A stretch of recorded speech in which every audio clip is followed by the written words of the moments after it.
Okay, guys. So I've been sort of reading a lot of comments lately and thinking about like what the community sort of thinks about all the things that I've been talking about over the past few months since I've showed up on the scene and started talking about MMOs in general.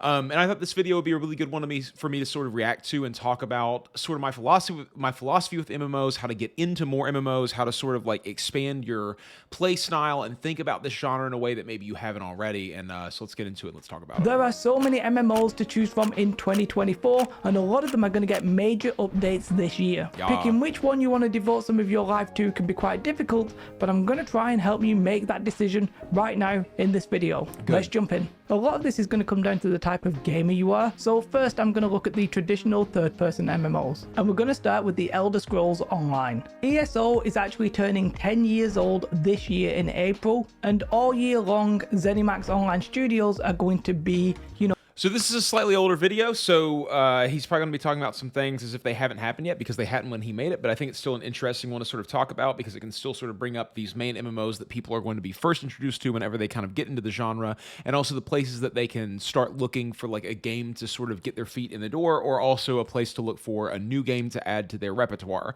So there's something that happens in MMOs when you start playing them where you sort of realize that there's all this stuff going on within the world that you have now been dropped into. You have no idea what any of that stuff is. It feels like it's an endless grind, and you now feel like you have to get caught up with where you are or where everyone else is in that game. I am here to tell you that as an MMO player for my entire life, as someone who has now played, well over 20 MMOs to a decently mid-game, if not late-game level, that is not true. You do not have to get caught up really, really quickly. Getting caught up in an MMO can take you years if you want it to. It can take you a decade if you want it to. That content is going to continue to rotate, or maybe it won't, depending on which one that you play. And your understanding of the game and the systems that are there is just a thing that you can develop as time goes on. You can play a game as you're enjoying it, and then when you quit enjoying it, you can sort of get off of that game.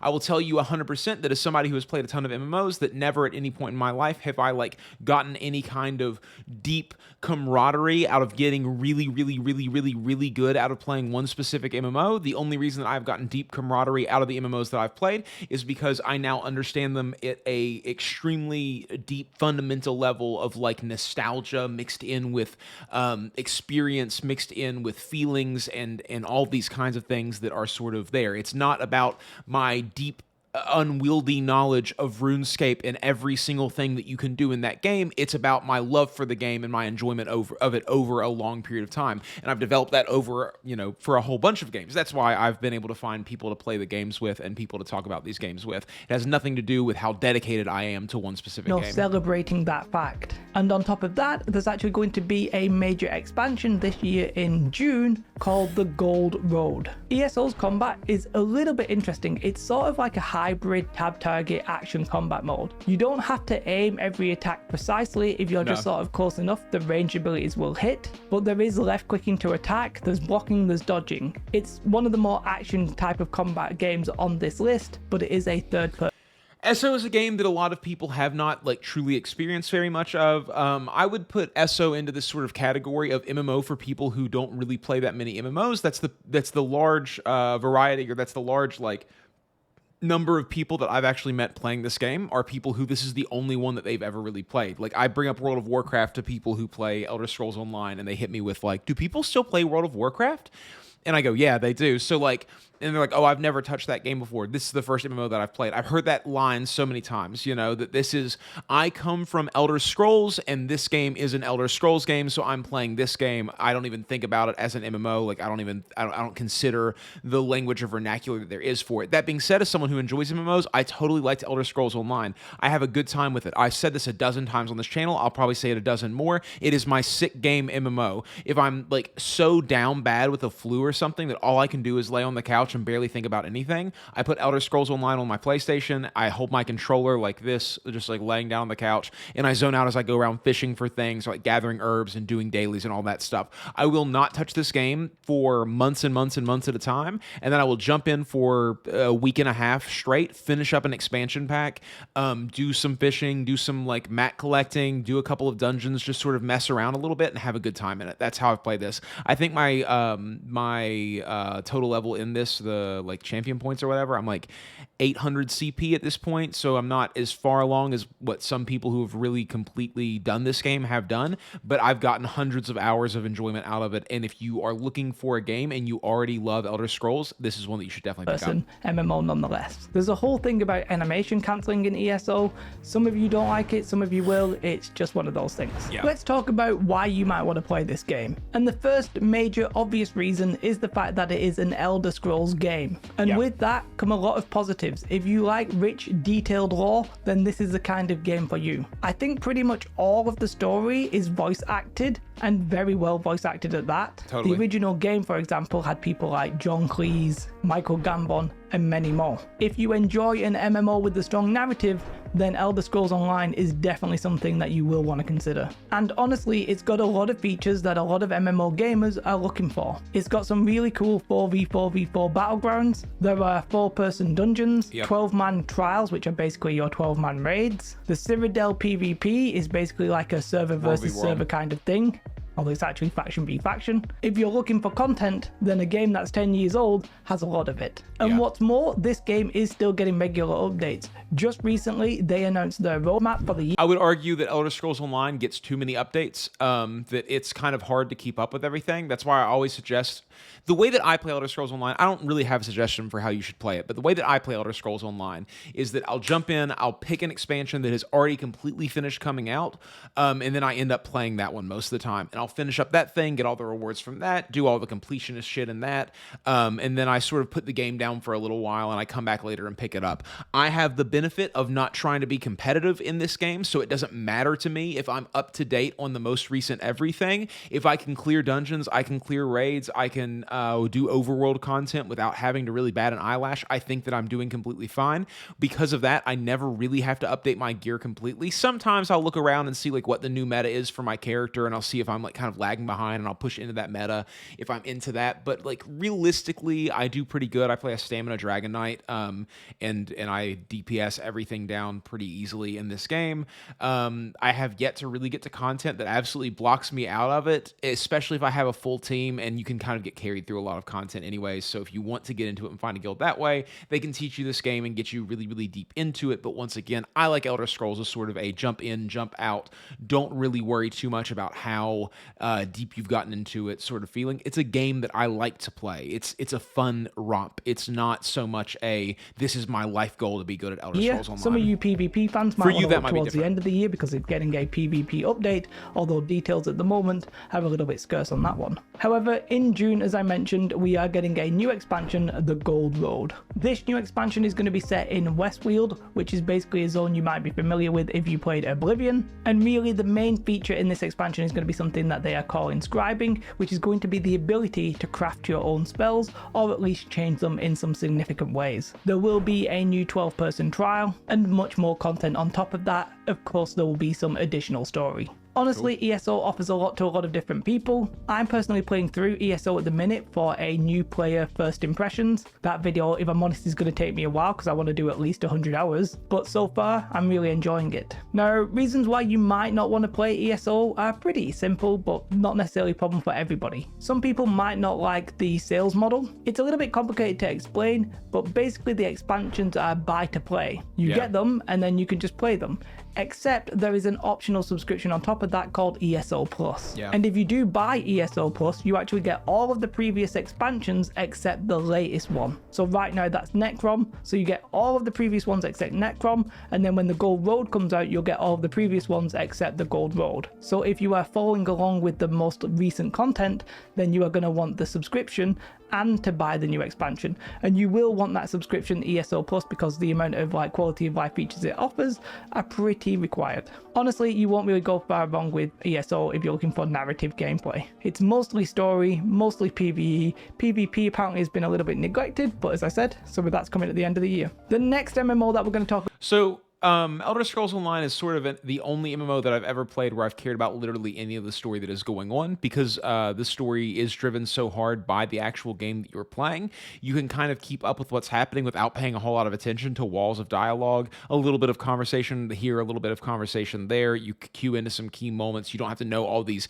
indefinite, really nitpicky plot points in order to follow along. It's like, oh, you go to Vivek City, and Vivek is like losing his power. He's losing his power, so the meteor is falling. You don't want the meteor to fall, so you have to figure out why he's losing his power. You figure out why he's losing his power. You stop that from happening. You stop the meteor from falling. Boom, you save the city. Awesome. Very simple, but like very compelling plot points that actually come through whenever you're playing the game, and not just, by having to watch the cutscenes. Like at one point in this is a really old plot point, so I don't feel like I'm spoiling anything. At one point in the Morrowind expansion, the city actually, like, the meteor starts falling because Vivek is losing his power, and like the city is like being hit by little pieces of this meteor, and you experience that, and you can look up in the sky and see this thing falling, and like you see all the chaos that's happening as you're playing the game, and until you finish that storyline, it continues to be like that. So there's like a lot of little things in here that actually drive the storyline forward. About is Final Fantasy XIV. I know a lot of you will be familiar with this. It sort of had a renaissance sort of relatively recently in recent years, but it is going to remain a good option for you to pick up in 2024. Yeah. And in this summer, we're going to be getting the new expansion, Dawntrail. Final Fantasy is a classic tab target MMO. So Yes. a little bit like ESO, Final Fantasy is known for its very strong storytelling. I think of Final Fantasy XIV as the modern person's World of Warcraft. If you are a younger person who is into younger person things, if you are the more modern counterculture, if you wear cat ears, if you are, wearing skirts as a guy or something, if you're that kind of person, Final Fantasy XIV tends to like really appeal to those types of people. World of Warcraft feels like the old boomer MMO, and Final Fantasy XIV feels like the modern hipster, like, I paint my nails, I have like MGK hair, I, do those kinds of things sort of MMO. There's a lot more ladies that play Final Fantasy XIV compared to some of the other MMOs that you'll sort of tune into, I find.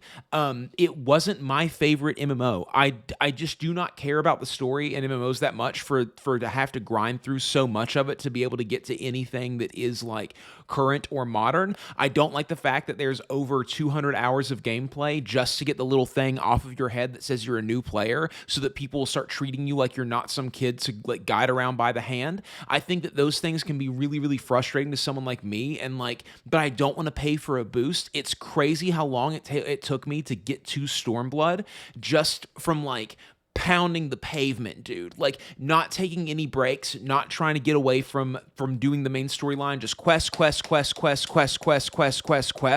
Like, it took me, I don't know, 150 plus hours to get into Stormblood, which is the second expansion that came out, and there's like 6 expansions or something, 7 expansions maybe now. This is a game that I feel like takes a lot of time, but for the people who like it, it is the game for them. Like, when I was first getting into Final Fantasy XIV, this was being sold as the saving grace of the MMO genre, that it was better than everything else that had come before. Nowadays, I feel like people are starting to kind of fall off the other side of it. They feel like they've kind of done all the stuff that it has. It's not the shining new thing anymore. I think during the end of what's it called? Shadow. What's the expansion before the one that we're at currently? That wrapped up the storyline that they had been doing ever since Realm Reborn came out, which is the remake of Final Fantasy XIV.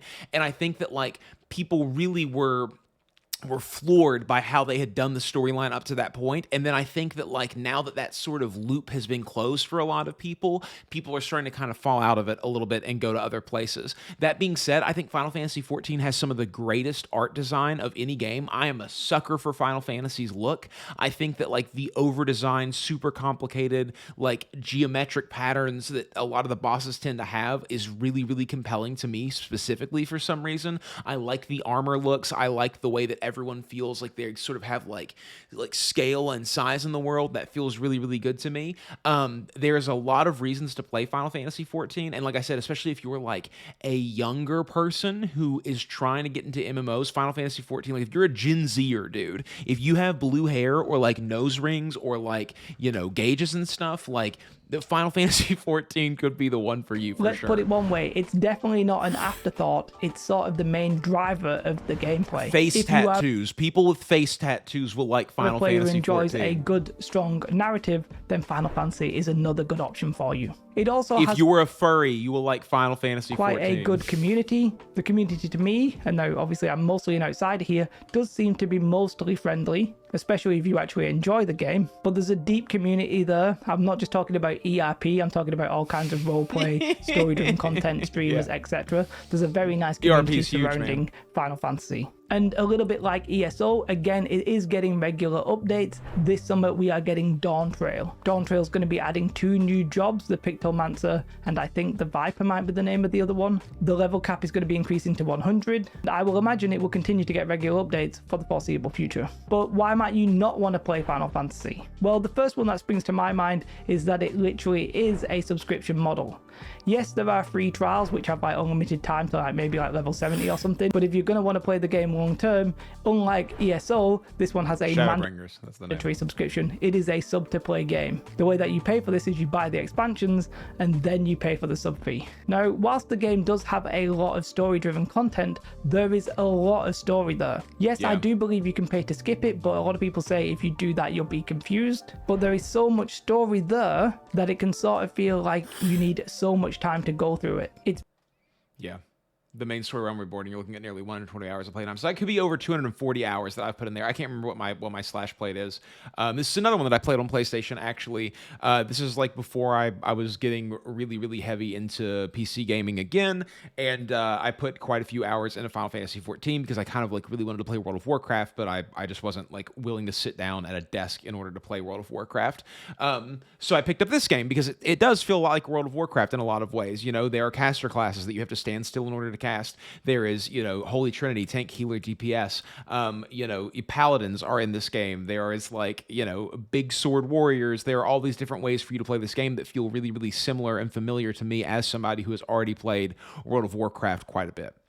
very time intensive, I think. And on top of that, I personally think that there's a little bit of slow pacing because of that. I only played for 3 hours the other day, but when I was going through it, the actual start of the game, it felt a little bit slow. I'm sure it's probably going to ramp up a little bit, but the main story didn't really get going for quite a while. Obviously, as you progress the game, it's probably going to feel a little bit quicker, but basically it's a little bit slow at the start and it's time intensive. However, Final Fantasy offers all the classic features.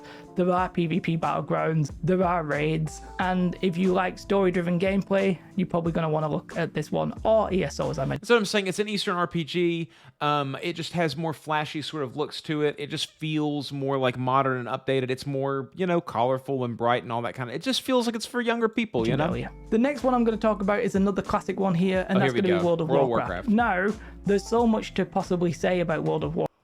World of Warcraft is the MMO for people who have been here since the beginning of time. If you remember when World of Warcraft launched, you have an infinite amount of understanding of what this genre actually is. Like if you were paying attention back then, if you logged in a little bit back then, you are somebody that I feel like has been here for quite some time at this point. You might not have been there during Ultima Online, you might not have been playing EverQuest when it came out, but like this is a game that if you remember those news things that were like, my son's addicted to World of Warcraft, all of that stuff, then you're somebody who like is old like me at this point. You probably wanted to play this game, maybe you got to, maybe you couldn't afford to play it when you were a kid.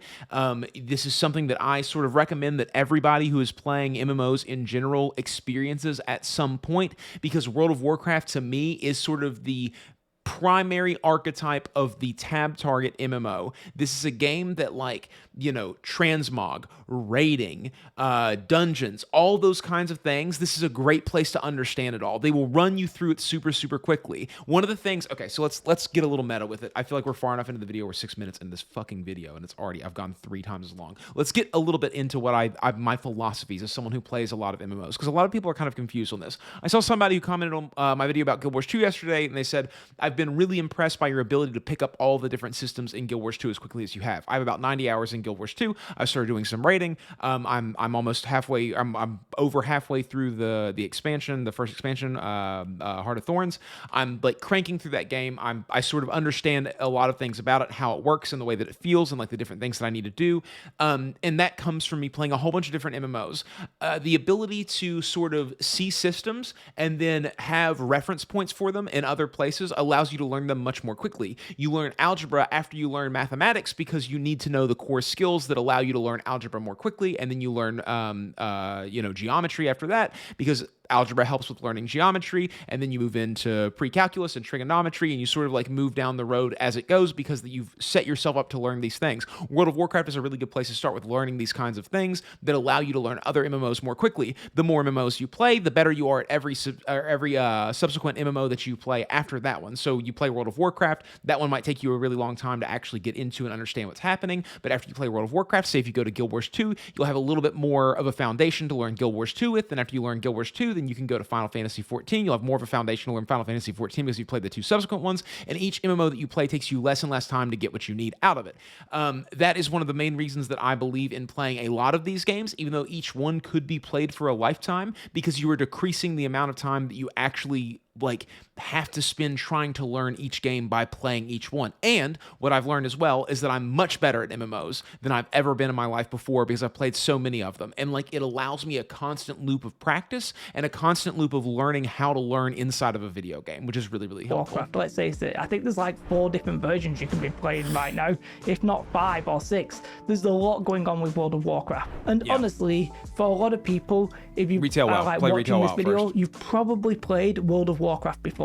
If you've not, you should definitely check it out. It is sort of the most popular MMO that has ever existed, pretty much. You might as well give it a bash. Now, depending on which mode you play, sort of depends what kind of player you want to be. The main 2 that are probably worth checking out right now are Season of Discovery and what we would call Retail. So let's deal with Season of Discovery first. Season of Discovery is basically Classic Plus. They're doing it in different phases, so as of speaking right now, they're at level 25, but I believe that cap's going to be going up to level 40, and all the way through they're changing the classes, they're changing the content as well a little bit, but they're trying to stay true to the classic feel. I could probably spend a whole video talking about what Season of Discovery is. I would recommend that you try it if you've played WoW before, or you enjoyed Classic or Vanilla when it was originally around. There's also another version of Classic which is just Era, which is literally just the classic level 60 experience. There's Hardcore, there's the Wrath of the Lich King sort of like classic, which is going to be going to Cataclysm this year. And then finally we have Retail. They announced the World Saga at BlizzCon, which is basically the future of retail. There's going to be 3 expansions, 1 every year. 1 this year, probably around November, and then 2 more after that. World of Warcraft is a classic tab target MMO. World of Warcraft, depending on which version you play, is either buy to play with a sub or a sub fee, I believe, just for Classic and Season of Discovery. Almost all of WoW has the same kind of things, right? There's battlegrounds, there's often arenas, not in Classic, but in Retail or Wrath. There's proper raids, there's open world PvP, depending on, if you've PvP or PvE flagged or what have you. There's a lot in WoW. So World of Warcraft is one of those games that I think looks unlike any other MMO that's out there. A lot of people have this kind of weird feeling that that's not it, but I can recognize World of Warcraft from a mile away, especially Classic WoW. Prior to all the different transmogs and all the cosmetic shops, seeing a warrior run around wielding 2 swords, each of them glowing a different color, is World of Warcraft to me. Just straight up. Seeing a wizard with a staff on his back and the tip of that staff is glowing and he has glowing eyes, boom, World of Warcraft immediately to me. I just think that this game is such a definitive piece of this genre that if you haven't played it, you just owe it to yourself to drop 2 or 3 months into it. As someone who plays a lot of MMOs, it's always shocking to me how people are unwilling to give up 2 or 3 months of their life trying out a new video game. But I think that for a lot of people, they don't ever get to play enough of the game that they actually enjoy playing to burn themselves out on it. For someone like me who has a ridiculous amount of time sunk into video games, who continues to play more and more of them and continues to set his life up in a way so where he can play more and more video games, I cannot imagine playing Guild Wars 2 for all of my video game playing time that I have available. I've put 100 hours into that game over the course of a month. You know what I mean? A month and a half. If I continued down this path over the course of 9 months, I would have 900 hours into that game and it would be ridiculous. like it would just be too much. I would be so tired of logging into Guild Wars 2. Try it. You know what It starts to feel like a checklist when you play them this much, you know? Like, it starts to become like, okay, well, I'm about to get through Heart of Thorns, and I guess I'll do, you know, the next Living World patch. Then after I get through that, I'll do Heart of Fire or Path of Fire, and I'll get some more mounts through there. And then once I get through that one, I'll probably get to, like, you know, actually start looking into getting my mounts and figuring out how to do all of that. I need to get caught up to main content. Like, it's just like all these different things that you can do, Just and it try becomes if you want a it. checklist. Then we're going to move on to instead one of an my adventure you're personal having. favorite games, but it's a little bit bittersweet and a little bit hard to recommend, and that is New World. New World cool. is a proper So he comes action from New World. combat That's cool. game. Unlike something like ESO, if you miss, you are missing, right? It's not going to correct for you. It's not going to sort of be soft locked on. If you aim a bow, I'm really and you excited miss for the New World to bow, turn the up. bow Like, I'm doesn't gonna hit. start playing it And before that's too a long. huge departure for a lot of people. I've got to finish from Throne and Liberty tab first. target MMOs, so I feel like I need to mention that because it's very different. However, a lot of people, mostly myself and the people who watch me on stream, were a little bit bored of tab target MMOs, and we like this action combat. Now, it feels a little bit rough, to be honest with you. There's some animations that feel a little bit clunky, but for me, it always feels like grounded, and I do enjoy that. ESO, for example, I find a little bit floaty. New World, I find really impactful, and that's what I like about it. If you like New World's combat, you'll like the game. If you don't, then you probably won't. And New World is one of the newest games on this list, releasing in 2021, and the graphics are very, very nice. Probably the best on this list as well. Because New World was originally intended to be a sandbox MMO, it does have a player-driven economy, which a lot of people might enjoy. New World, though, is just a buy-to-play game. There is a season pass, but that's pretty damn optional. Unlike the ESO one where it's almost required, it is very optional in New World, and you only need to buy it once every 3 months if you do want it. But it now does have an expansion, so you've got to buy the core game and the expansion if you want to play. Well, technically you can just buy the core game and then buy the expansion when you're ready, but you know, if you want to get to the end game, you need everything. However, we can't go talking about New World without talking about the controversies that surrounded its launch. We did have exploits, we do have a lot of bugs, and it's not perfect by any stretch of the imagination. I would say this is such an odd thing to me that this game is so marred by the way that it launched that now we have to talk about that, like, that problem set that it had from the get-go every single time we talk about it. It's a little bit disappointing that is, like, do you know how many people have been like, I've done this. I'm not even going to call you guys out personally. This is me. Let's call me out on this one, fellas. The dragging the thing around, dragging the client around in order to be invincible. Like, I've talked about that over and over again. I wasn't there to experience that. I don't have any idea why that was like a super bad thing personally. I mean, I can understand theoretically and conceptually why that was a bad thing and like how that would ruin PvP. But I learned all that from a Josh Strife Hayes video where he just talks about all the problems that New World had as it was releasing. Like, I feel like a lot of people stay away from a lot of these games in order to like sort of have that kind of like, honestly, I mean, what I really think it is that people just like want to have an opinion about something and want to be able to be the one who is right. So they use like a whole bunch of what they would describe as like evidence for why the game sucks that they've never played before. And so like New World is one of those games where there's like a pile of evidence that you can use. I've never played it before. A lot of people who have played it are like, I really like this MMO and I really enjoy it and I like playing it. And so like I'm definitely going to play it at some point as someone who likes to play basically every single MMO. I think it'll be a fun one to get into.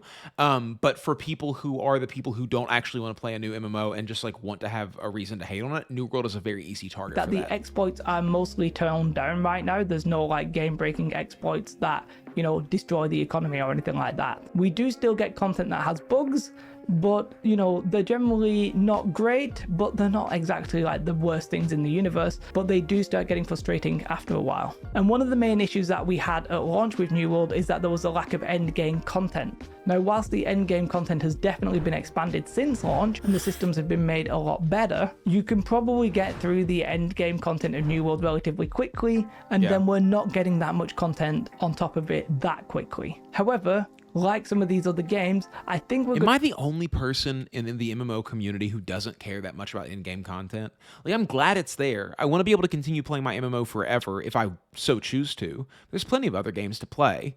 Like, I don't need a eternal grind to keep me going in an MMO because I'll take my time and I'll get to there whenever I feel like getting there. And like, if I get bored of the game, I'm going to stop playing it anyways.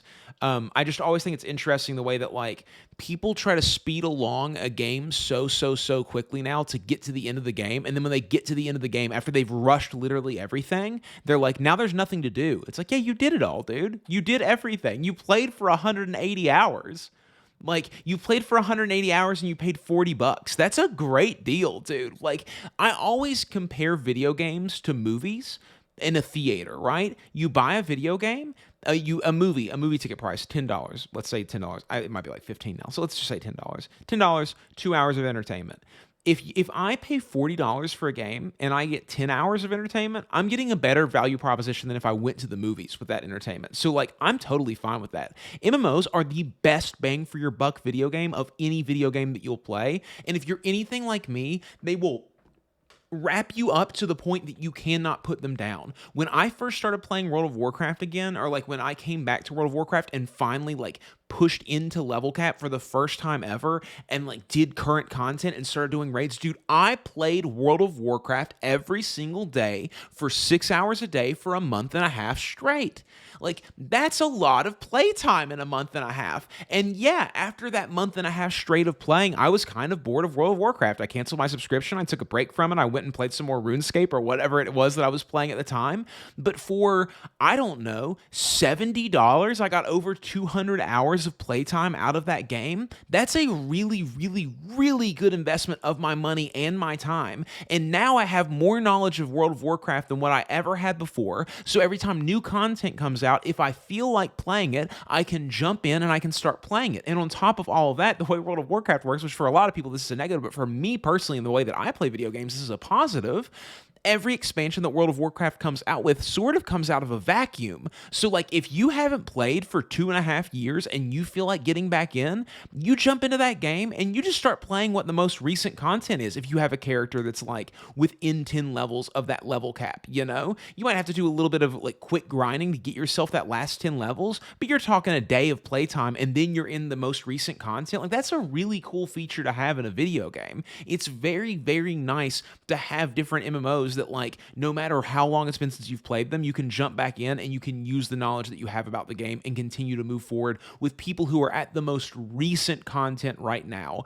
Like, I know it devalues the things that you've done if you're someone who's grinding that game like absolutely crazy, but you'll be better than those people anyways. It's not like that they're going to out DPS you because they've, like, done some raids in the past, you know? Going to get an expansion at the end of this year. We're definitely going to get a major announcement in May, and I think it's going to be in two parts, probably a console announcement and probably that the game is going to be getting an expansion later this year. We'll have to wait and see about that one. One of the problems with New World and its endgame content, we really only have 5-person dungeons, 1 battleground, and 3v3 arena. I'll be trying out New World soon for sure. We're a little bit short on endgame options, unlike the rest of the MMOs. The next MMO we're going to talk about is Black Desert Online. Now, I have to confess a little bit, I don't know too much about this game, so if I say anything wrong, I've played around 50 to 100 hours of Black Desert Online is simply a buy-to-play game. Its main issue with monetization, I think, is its pay-to-win element. Now, I mentioned pay-to-win. Many people will be talking about what game is, what game isn't. I would say BDO is probably the most pay-to-win game that I've mentioned so far. That's not to say a game like WoW isn't, because you can buy gold with the WoW token.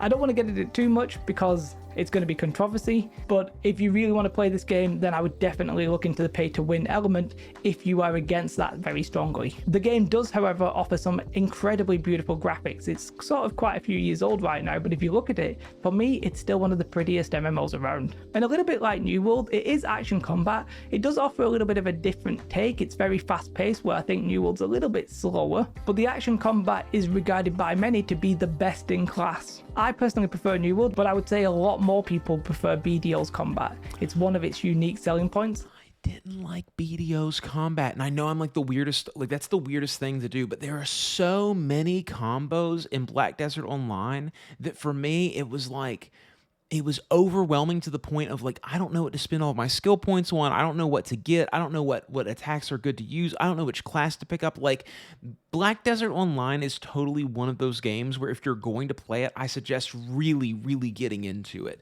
I mean, it's obviously a KMMO, so like there are some things that come along with that. Density. Density of a video game is much, much higher in KMMOs for some reason. There are going to be way more classes available to you, and the classes are all going to have their own sort of flavor, but realistically, they're all kind of going to do the same thing. You're going to have to learn how to like press lots and lots of buttons. The combat is going to be like very, very low barrier to entry. Like, you can mash buttons in order to do it, but it's going to have an extremely high skill ceiling a lot of times. And I just found the combat, once again, I was playing this game on a PlayStation 4, and I don't feel like that this game should have been on a PlayStation 4, period. But like, it was just like pretty hefty feeling to play and didn't really click with me personally. If I was going to like push someone into a KMMO as their first MMO ever, I would definitely pick something with a little bit more simplicity going into it, like Maple Story, you know, and I would tell them to like check out Maple Story for a little bit. Like, oh, do you like gacha games? Do you enjoy the idea of an MMO? Like, Maple Story could be a great game for you to check out as the first sort of entrance into KMMOs. This game gets a lot of attention because it's all over the Steam store and it's usually really cheap. But like the actual cost of this game is sort of hidden behind the feature set of everything. So like you definitely want to look into that for sure. That being said, like, is it more expensive than any other MMO to play?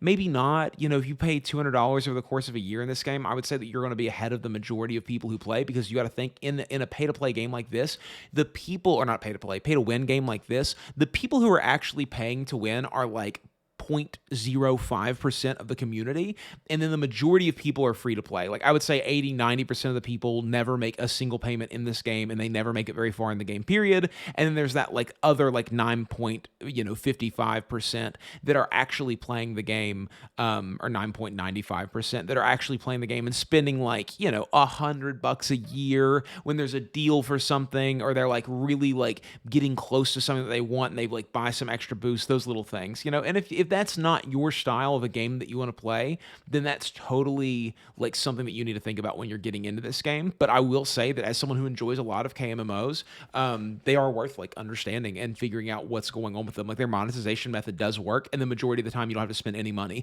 And it's really nice sometimes when you want to play a game and you go, oh, I can just log into this one for free and I don't have to spend any money on it. That's what I like about Elder Scrolls Online. That's what I like about Guild Wars 2, is that I don't actually have to spend any money to get back to what I was doing and before. It does look quite fun. I'd say it's a little bit more hack and slash than, say, New World though, but that's just taste, that doesn't mean it's bad. BDO does offer a large open world with a variety of different activities and professions, and you can engage in all the traditional MMORPG things like questing, dungeons, etc. But there is stuff like fishing, trading, horse breeding, I believe.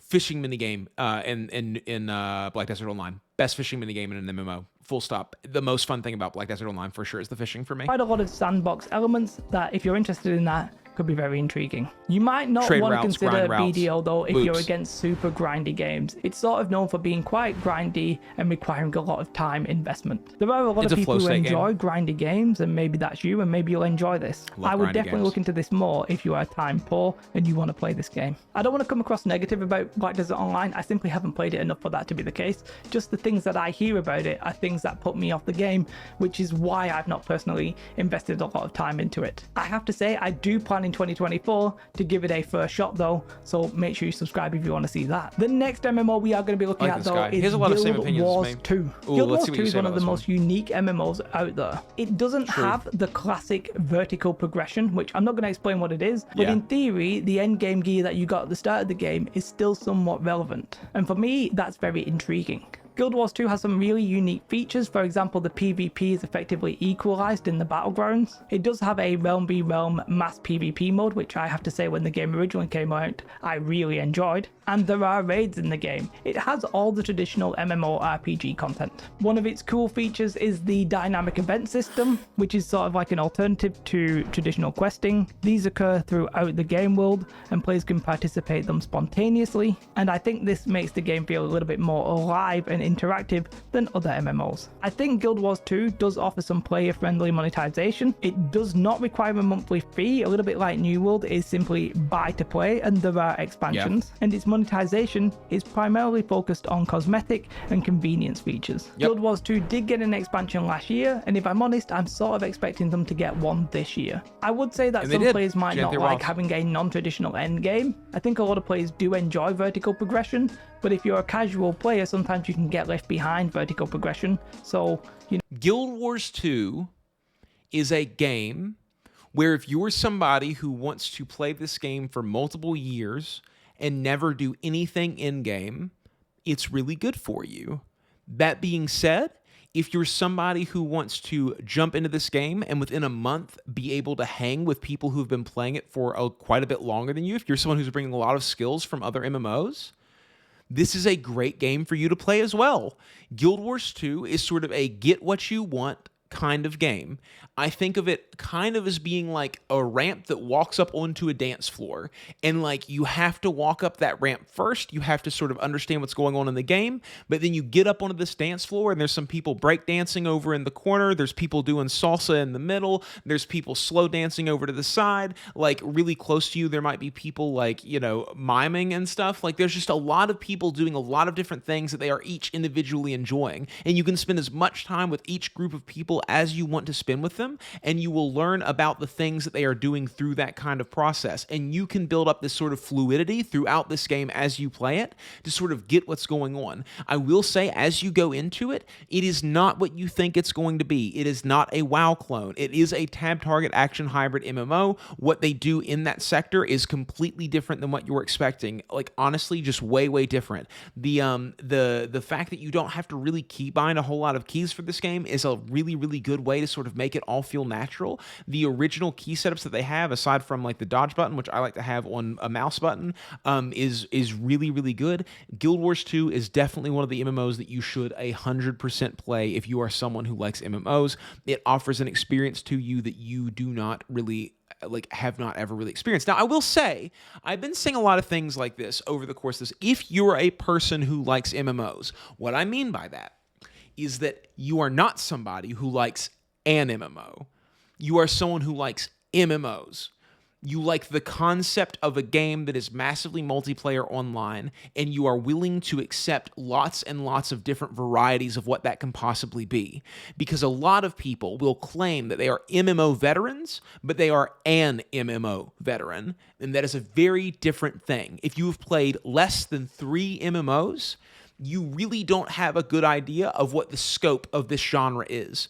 There are games that are two-dimensional side-scrollers. There are games that are about spreadsheets and flying around in space. There are games that are point-and-click CRPG-style MMOs. There are games that are all about getting into giant battles with large amounts of people around. There are games where every single time you leave town, you can be killed by someone else and they can take your gear. There are games where you are attacking things with, like, you know, mouse pointer and you're pressing buttons and it feels like you're playing an action game like Assassin's Creed. Like there are games where you have to upgrade your gear using different systems that that have amounts of chance in them and do lots of weird little things that sort of vary up how regularly you can upgrade your gear. There are lots and lots of varieties of what an MMO can be, and if you've only played 1 or 2, you really don't you can't see the scope of what this genre actually has to offer.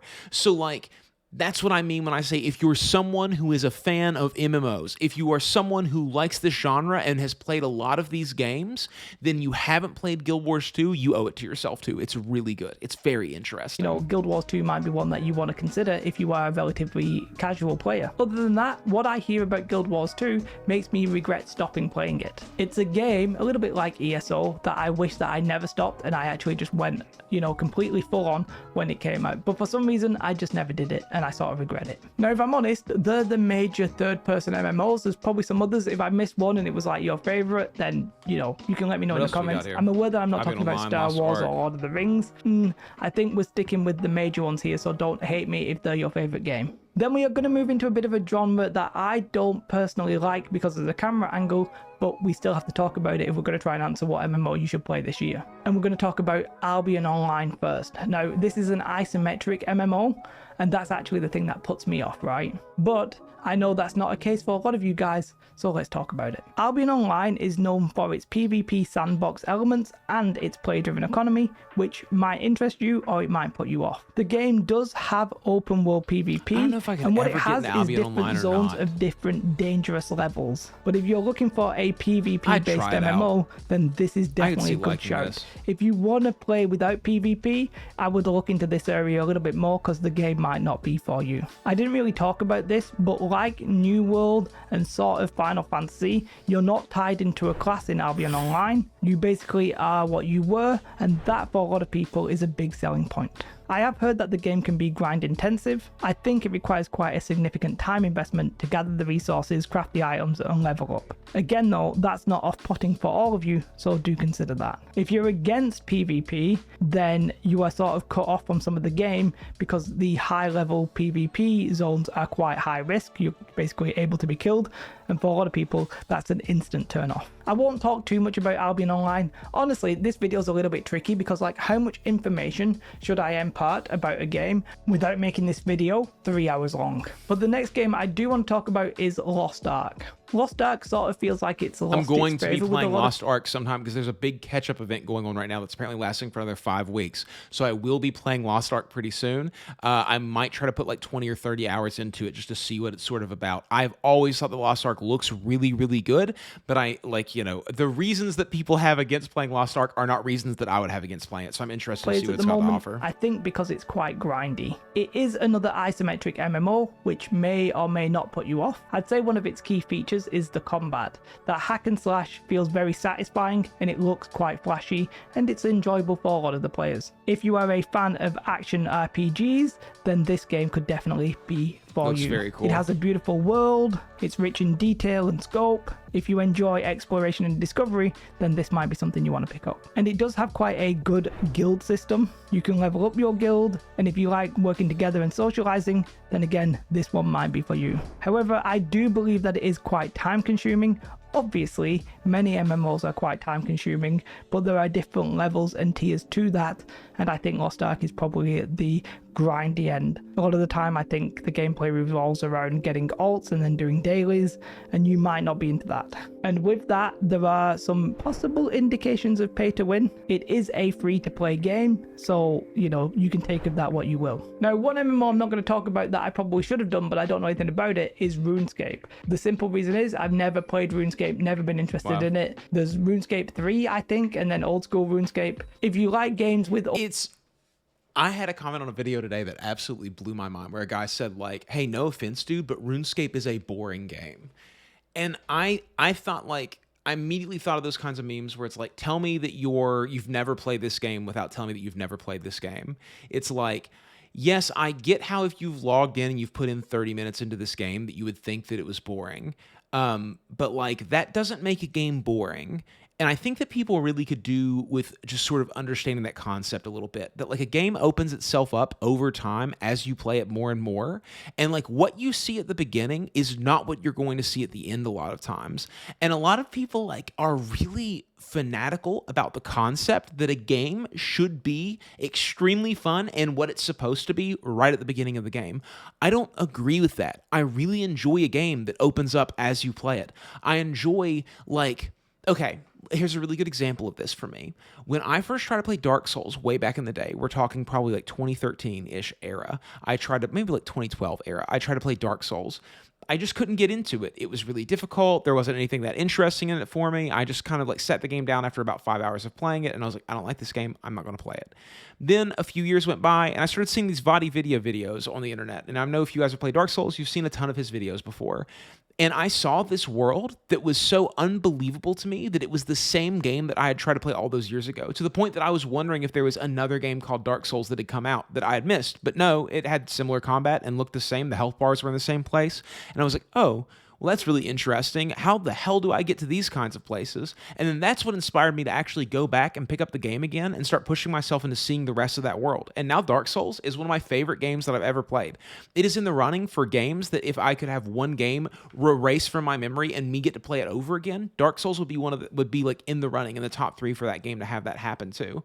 And so I think that a lot of times whenever you're trying to like imagine what a game is, a game like RuneScape has so many systems that are buried underneath the hood that they have to show you how to chop down a tree, how to do quests, how to fight an enemy, how to fish for fish, how to make food, how to bank, how to manage your inventory, how to navigate around this world, how to cast spells, how to fletch arrows to make bows, how to do all of these things, because as you go further and further into the game, these systems are all going to compound on themselves in a way that becomes such a massive overload that if they threw you into something like Nightmare Zone right off the bat, you would have no idea what they were talking talking about. You wouldn't understand the mechanics. You wouldn't understand the idea of rock caking down to 1 health and using full Darox to hit, massive fat numbers to train your strength faster. You wouldn't understand these things.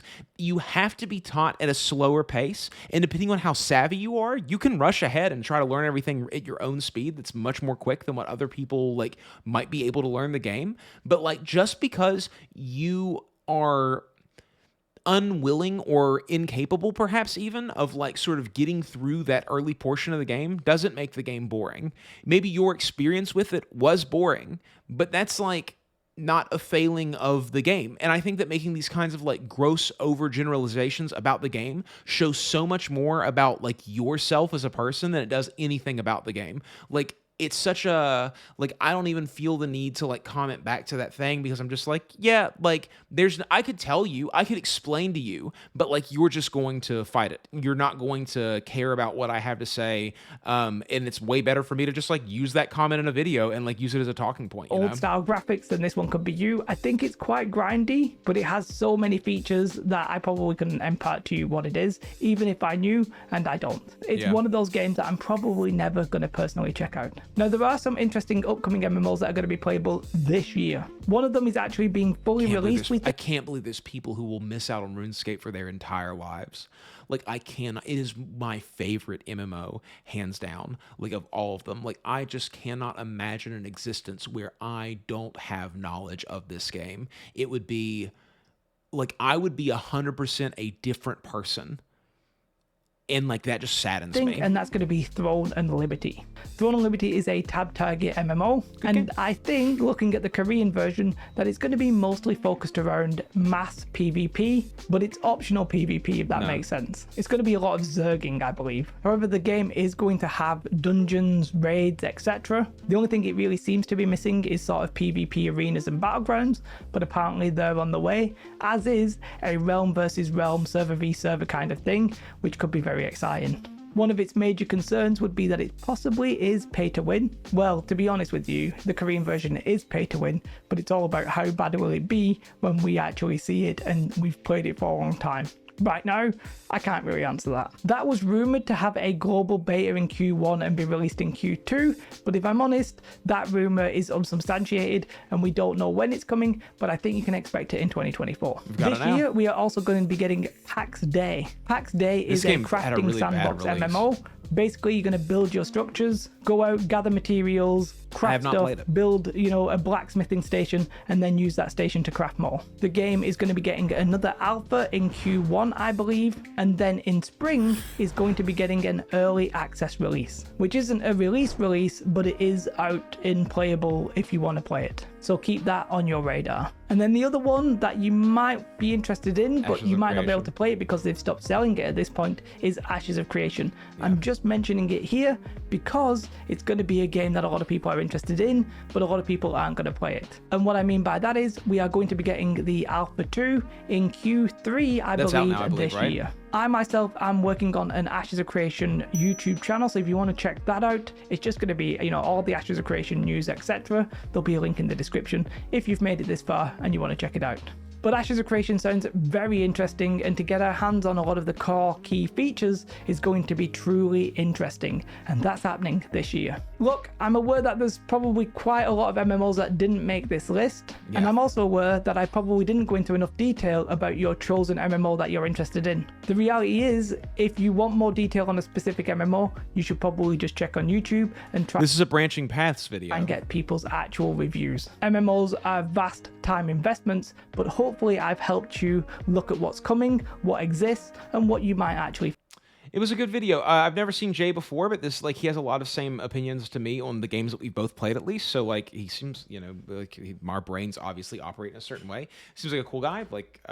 He's out here making videos about MMOs, which is always a difficult thing to be doing. So, good job, Jay, on making this one. I really enjoyed watching it. I've obviously had a lot to say based off of, what you were saying, so that's really, really cool. I think that maybe to a degree, I play a little bit more games than what a lot of people do. We say vast time investments. I don't really know what that means to a lot of people. In fact, if you've made it this far and you want to comment down below to answer this question, I would love to hear your opinion.